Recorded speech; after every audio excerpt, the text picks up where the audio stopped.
Hi, I'm Joanne King, inside the tents on the final day of New York Fashion Week. It's been a whirlwind schedule of shows, late-night after-parties, and exclusive backstage interviews with New York's top designers. And I'm reporting that this fall, the focus is finally back on fashion, and optimism is definitely in style. From the gorgeous Molly Sims to the silly Jimmy Fallon, the Glitterati's showed their continuing support front row at their favorite shows, but in a much more modest approach than seasons past. How would you describe Rag & Bone in one word? Bony.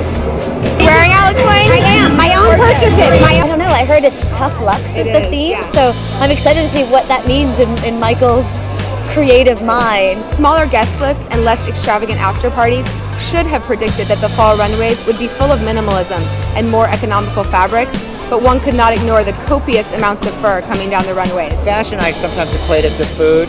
I think everyone's been eating too much pizza. And you know, it's like you're like, oh, I'm bloated and I shouldn't have had that last slice. You're going to see a very luxurious collection. There's lots of great sort of outerwear pieces. It's very cocooning.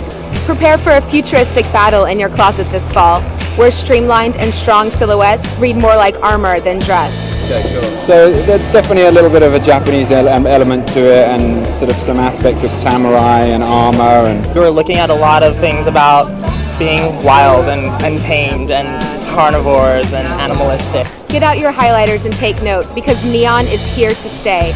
You know, it's very funny because I started the collection with black, which I have never done, because I want to say, oh my goodness, this guy is doing a very somber black collection.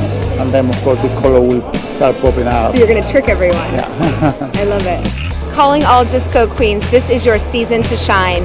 Sequins lame and glimmering fabrics illuminated the runways of Calvin Klein, Carolina Herrera, Marc Jacobs, Derek Lam, and Cocoon.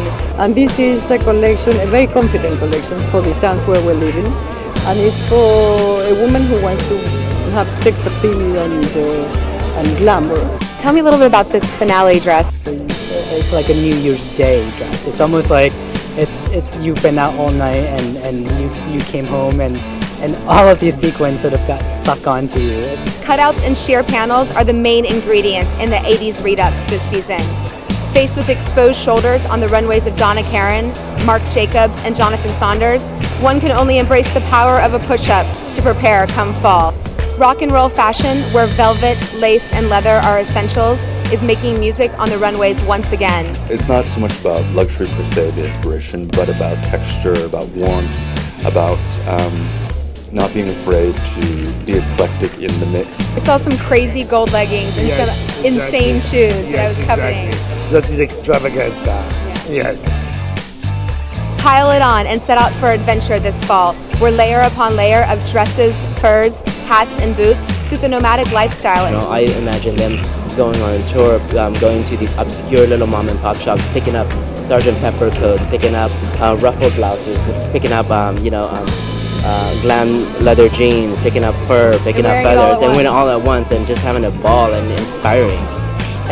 What I wanted to do with this collection is every piece is a friend, and the collection is called Nomad. Wherever she goes, she belongs. Her friends are her clothes. Backstage, the industry's most talented hair and makeup artist confirmed that smoky eyeshadows, glowing skin, and the ponytail, whether undone at Marc by Marc Jacobs or sleek and finished at Jason Wu, is the look of beauty come fall. it's young, it's easy, it's kind of very wearable, the hair. It's a little messy kind of ponytail. The skin is matte, with the exception of the cheeks, and the lips are going to be the only shiny thing on the skin. Stay with us for continuing coverage of London, Milan, and Paris Fashion Weeks throughout the next month. I'll leave you with a bit of advice to remember come fall. I asked New York's finest, Michael Kors, what trend he cannot wait to be rid of. I have to say, I see too many people wearing shorts for winter who do not have the legs for it. And you know what? And when it's freezing on a New York or a London city street, you look insane. Point taken, Michael. I'm Joanne King. See you next Fashion Week.